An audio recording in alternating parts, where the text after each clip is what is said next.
তো গাইজ আমি এখন আছি আমাদের সিলেটের পুরাতন রেল স্টেশনে এন্ড আজকে আমরা এই সিলেটের পুরাতন রেল স্টেশনটি এক্সপ্লোর করার চেষ্টা করবো এন্ড এখানে কি কি রয়েছে তা এক্সপ্লোর করার চেষ্টা করবো এন্ড ভিআইপি ট্রেনের ভিতর আমরা এক্সপ্লোর করবো।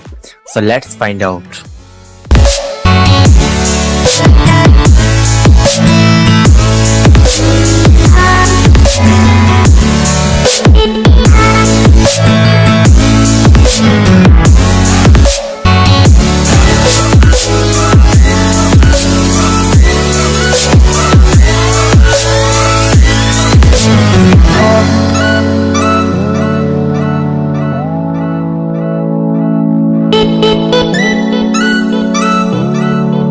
সো গাইজ ফাইনালি চলে আসলাম আমরা রেল স্টেশন। সো আপনাদেরকে আমি ব্যাক ক্যামেরা দিয়ে দেখাবো রেল স্টেশনের ভিউটা অ্যান্ড এটা হলো আমাদের সিলেটের নতুন রেল স্টেশন যেটা কয়েক বছর আগে উদ্বোধন হয়েছে। সো আপনাদেরকে ব্যাক ক্যামেরা দিয়েই দেখাই।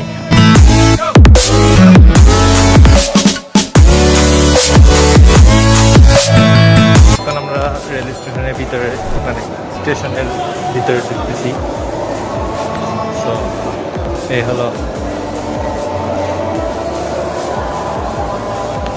এখন আমরা রেলের দিকে যাবো, ট্রাই করবো রেলে ওঠার। আমি লাইফে ফার্স্ট টাইম আজকে রেল ওঠার চেষ্টা করবো। চলে আসলাম আমরা রেল স্টেশনে। এই যে দেখুন, এটা সিলেটের নতুন রেল স্টেশন। এটা হলো রেল স্টেশনের বাইরের সাইড দেখতে পাচ্ছেন, আর এই জায়গা থেকে টিকিট কালেক্ট করতে হয়। সো এই হলো, আর আমরা এই দিক থেকে এসেছিলাম। দেন এই দিকে কদমতলী বাস স্ট্যান্ড ঢাকা সিলেটের রোড পড়েছে। আর এই যে দেখুন আমাদের সিলেটের রেলওয়ে স্টেশন, খুব সুন্দর।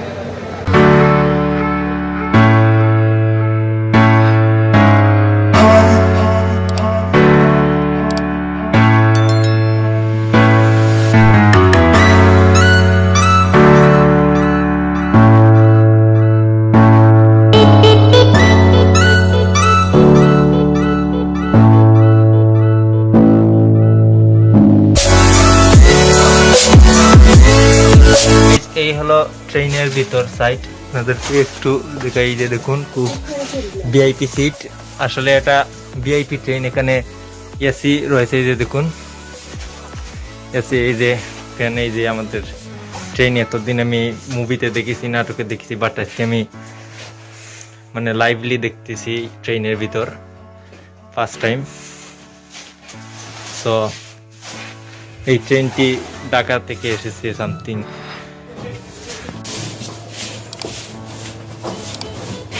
এই হলো ট্রেনের বাথরুম, লাইক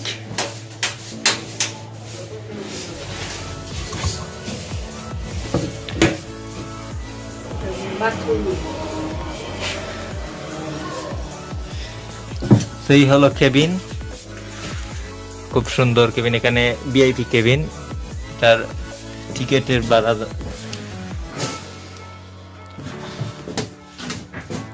খুব সুন্দর। ভিআইপি রুমগুলা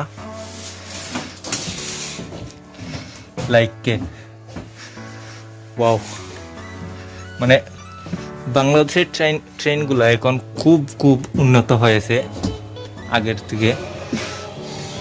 তামিল ইন্ডিয়ান তামিল মুভিতে দেখবেন যে যখন ট্রেন দিয়ে কেউ আসে, তখন ট্রেনের রেল স্টেশনের পাশে গাড়িগুলো ওয়েট করে মানুষদেরকে নেওয়ার জন্য, অনেকগুলো ডাকে। সো আমাদের সিলেটেও এরকম রয়েছে। লাইক সিলেটের রেল স্টেশনটি খুব স্মার্টেবল হয়েছে আগের থেকে, কারণ দুটি স্টেশন রয়েছে সিলেটে, একটি রয়েছে পুরাতন স্টেশন, সেটি আমরা ফেলে এসেছি।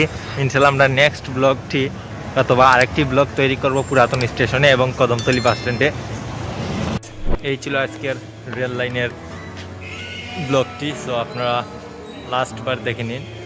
সো আশা করি আপনাদের এই ব্লগটি ভালো লেগেছে। যদি আমাদের এই ব্লগটি ভালো লাগে তাহলে প্লিজ ভিডিওতে একটি লাইক এবং চ্যানেলটি সাবস্ক্রাইব করে পাশে থাকা বেল বাটনটি অন করে দিন। আর নতুন ব্লগটি কোন জায়গায় নিয়ে পেয়েছেন তা অবশ্যই কমেন্ট করে লিখে দেন। সো ধন্যবাদ সবাইকে এতক্ষণ কষ্ট করে ব্লগটি দেখার জন্য। আসসালামু আলাইকুম।